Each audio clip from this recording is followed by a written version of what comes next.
Bonjour à toutes, bonjour à tous et bienvenue sur ma chaîne Vibration Consciente. Nous allons explorer les tirages de cartes pour le mois de mai 2025 par signe astrologique. Comme vous le voyez, je vais utiliser le tirage des 12 maisons astro avec le Moonchild version akashique. J'irai compléter certaines cartes avec le mini tarot de Marseille et je vous donnerai, je tirerai une carte de guidance en fin de vidéo avec l'oracle de la rose. Et sans attendre, on est parti. N'hésitez pas, si vous aimez ces contenus, à liker, à partager pour que ma chaîne puisse grandir. Je vous remercie.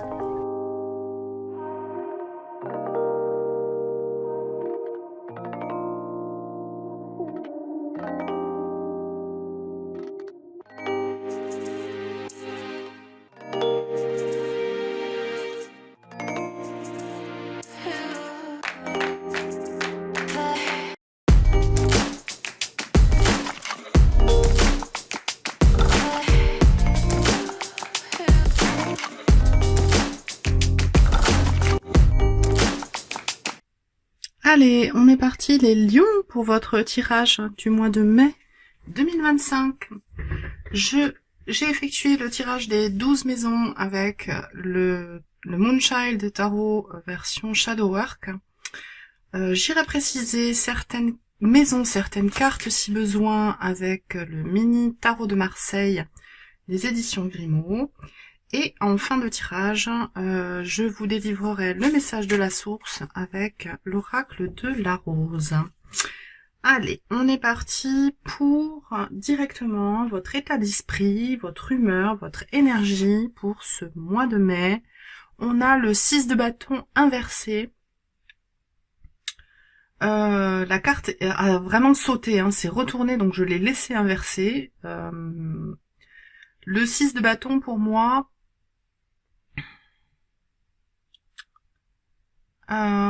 c'est une relation passionnée, une vie harmonieuse, et il y a quelque chose dont vous prenez conscience concernant cette relation. Votre état d'esprit change, votre énergie change par rapport à cette relation. Alors ça peut être une relation amoureuse,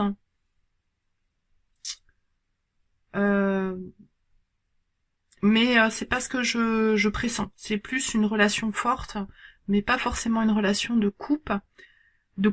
Pardon. Alors j'ai dit couple, excusez-moi. Il y a sans doute un lien. Alors je suis un peu hésitante là. Je pense que vous, en début de mois, vous allez être un peu hésitant aussi concernant ce que vous devez penser de cette relation. 6 de bâton aussi, c'est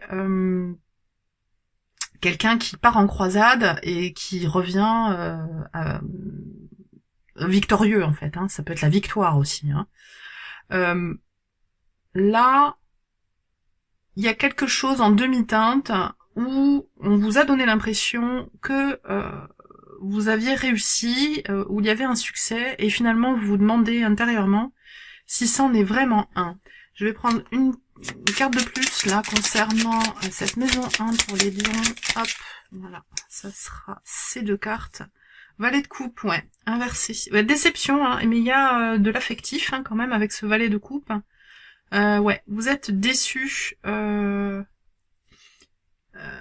ce que vous avez obtenu. Et vous avez la papesse. Vous, sans doute, hein, que vous vous replongez dans vos livres, dans le fait d'apprendre, de comprendre. Vous essayez de voir les choses autrement, peut-être au-delà du voile, hein, comme on dit toujours avec la grande prêtresse. Mais je pense que vous allez chercher la réponse dans les livres. Ici, maison 2, la maison du taureau,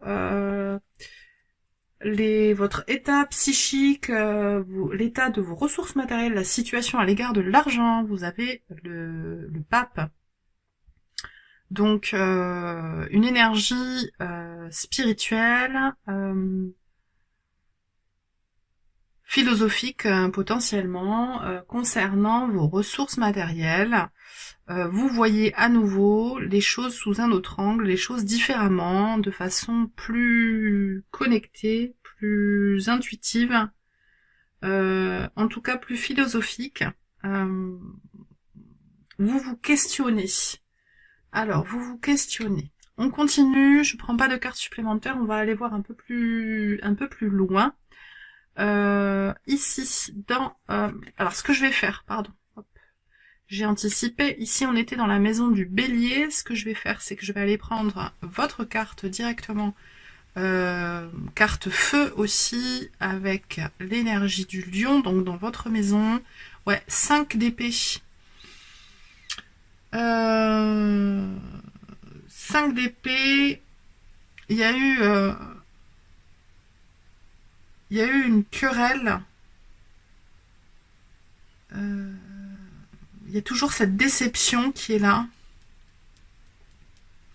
Donc la maison, votre maison, hein, la maison du lion, c'est la vie affective, la guérison de l'enfant intérieur. Alors potentiellement, il y a quelque chose concernant votre enfance qui se remet au goût du jour au mois de mai. Hein, il y a beaucoup de ponts, donc peut-être que vous allez voir la famille que vous ne voyez pas tout le temps et il y a quelque chose qui va vous décevoir, qui va vous faire voir les choses sous un autre angle, et c'est possible.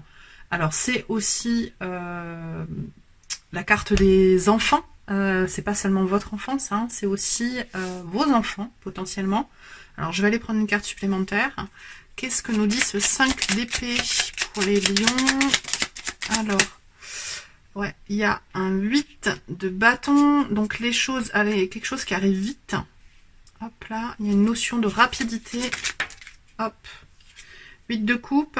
Ouais, insatisfaction, hein, toujours au niveau émotionnel. Hop. Et ici, on a ce 7 de denier qui vous demande de travailler, en fait, ouais, sur le relationnel, sur... Oui, les lions, alors, votre vidéo a coupé... et je m'en suis rendu compte à la toute fin du tirage. Donc je vais analyser les cartes. Donc ça a coupé seulement quand j'avais retourné ces 3 maisons. Je n'ai pas voulu recommencer parce que il y avait beaucoup d'informations et je trouvais que c'était très fluide dans les interprétations. Donc je vais tenter de faire le travail une nouvelle fois en étant à l'écoute des messages. Alors, j'en étais donc à cette maison du lion où il y a ce 8 de bâton, où je vous disais que les choses vont vite sur ce 5 d'épée. Donc potentiellement, il y a quelque chose qui est dit aussi, et qui est dit sans que ça ait été réfléchi correctement avant de le dire. D'où cette insatisfaction avec ce 8 de coupe. 8 de coupe, voilà, au niveau émotionnel, on n'y est plus et on va chercher quelque chose de nouveau pour se satisfaire. En revanche, avec ce 7 de denier, oui, il y a une relation générationnelle, avec les ascendants. Moi, j'ai ce message-là que c'est davantage avec les ascendants que les descendants, que vos enfants, si vous en avez, plus avec vos parents.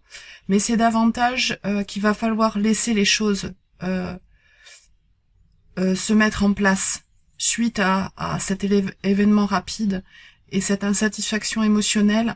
Il va falloir observer comment les choses avancent, comment ça évolue.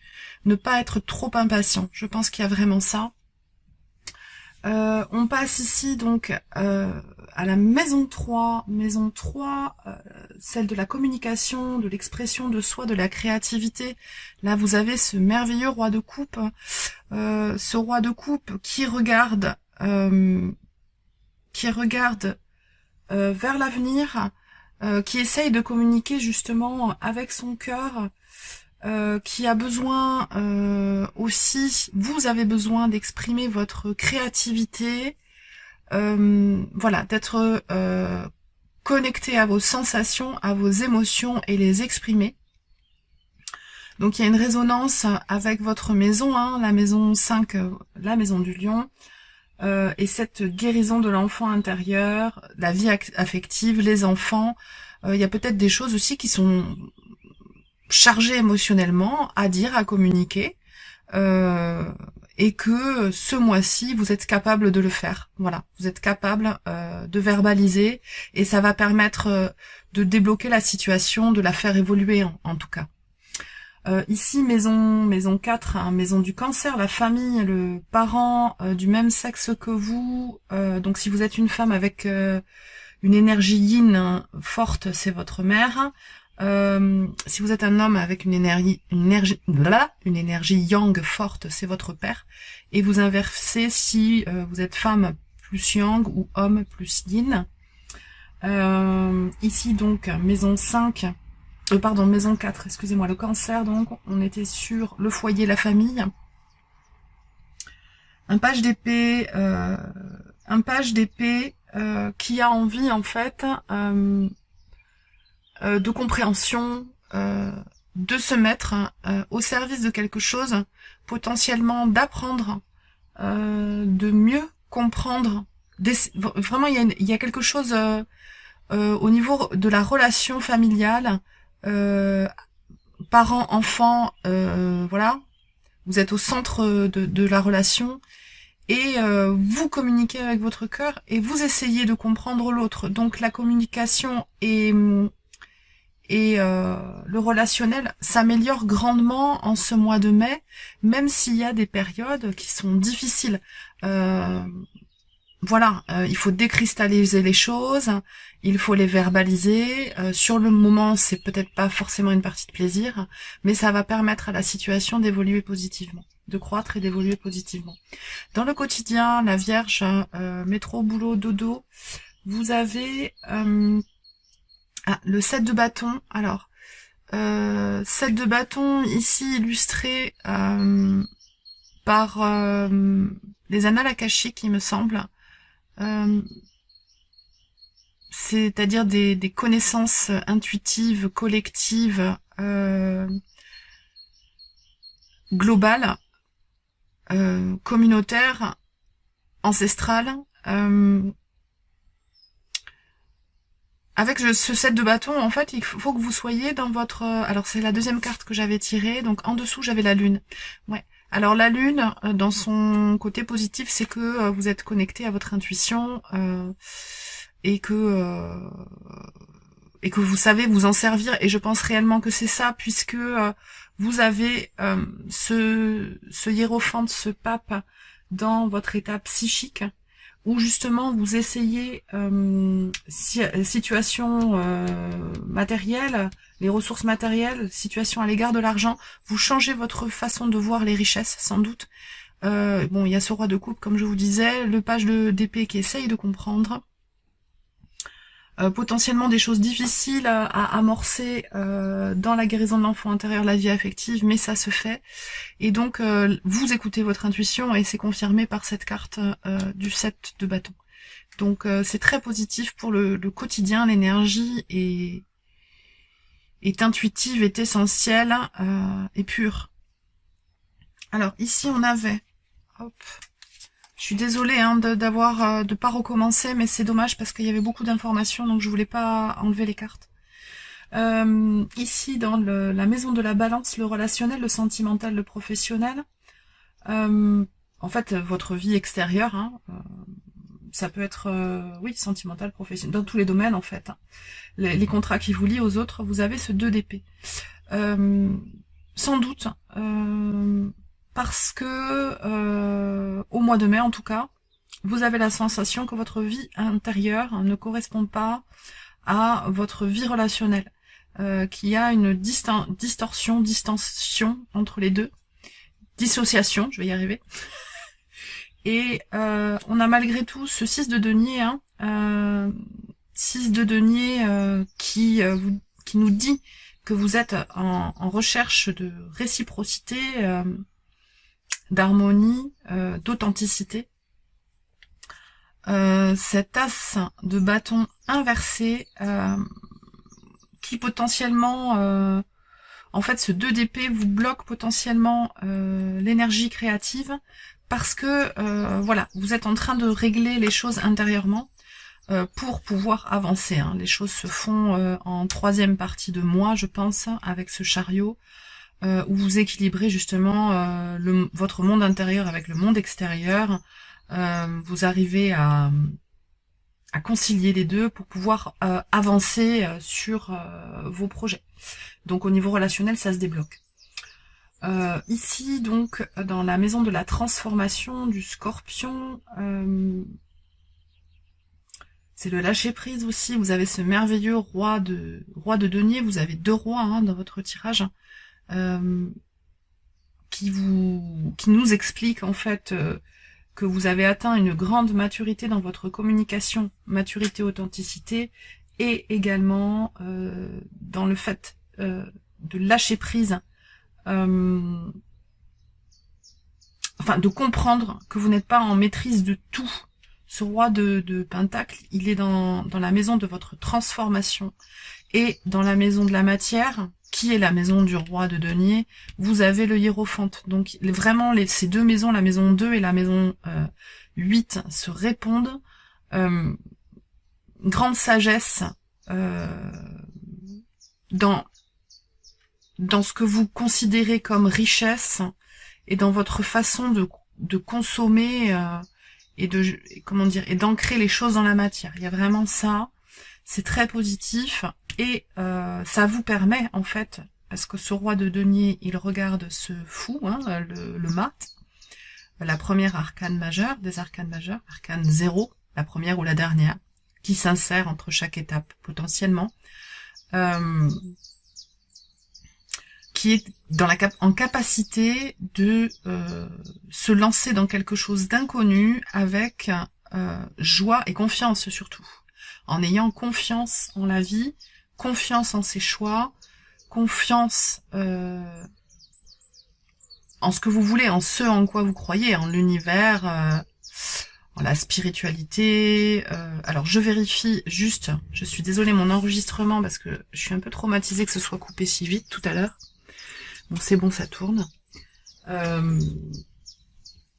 Alors c'est le rapport à la spiritualité ici, hein, on est dans la maison du Sagittaire, vos valeurs, les voyages, il y a potentiellement quelque chose qui s'organise concernant aussi, alors ça peut être le début d'une formation spirituelle pour un voyage intérieur,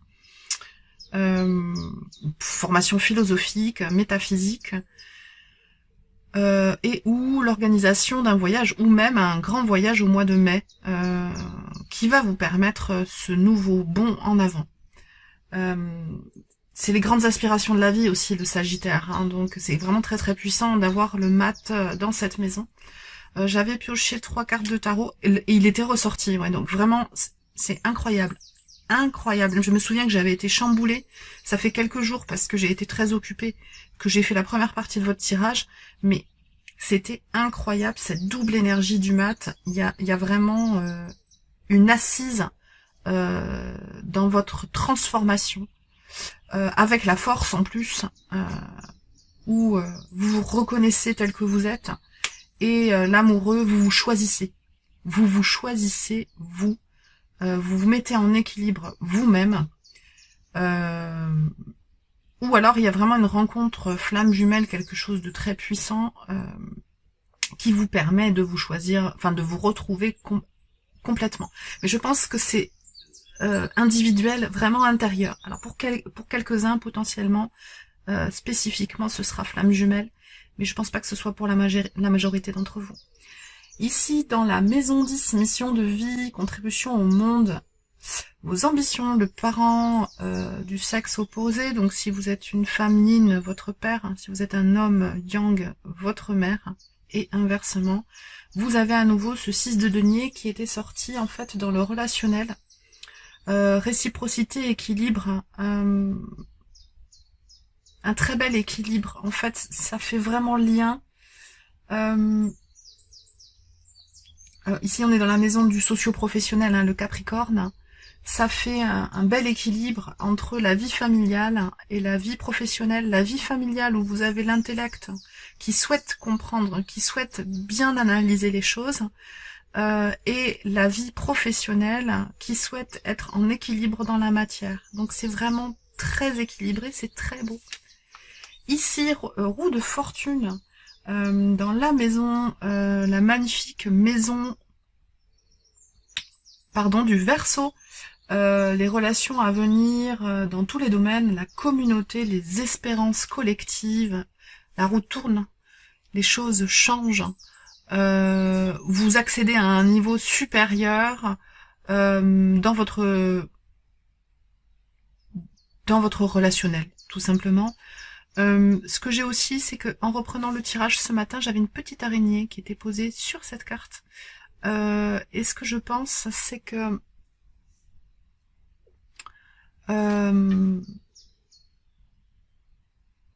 vous avez vraiment une conscience accrue de ce qui se passe au niveau subtil.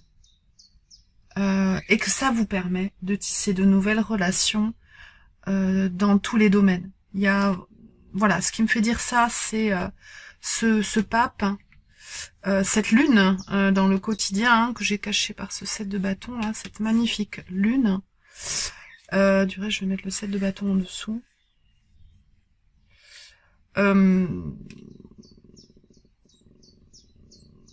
Et ce fou là, ici, dans la maison du Sagittaire, c'est très puissant. Très beau tirage, vraiment très beau tirage les lions.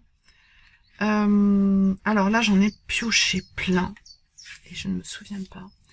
Les leçons à intégrer dans la maison du Poisson, donc on va aller voir ça. Ouais, la lune, c'est ça, ça y est, je m'en souviens. Donc, ce que je vous disais, très puissant, avec le pape, la lune ici, le fou, la roue de fortune, et à nouveau, Moonchild, c'est une des 3 arcanes majeures ajoutées en plus dans ce jeu par l'autrice, par Daniel Noël.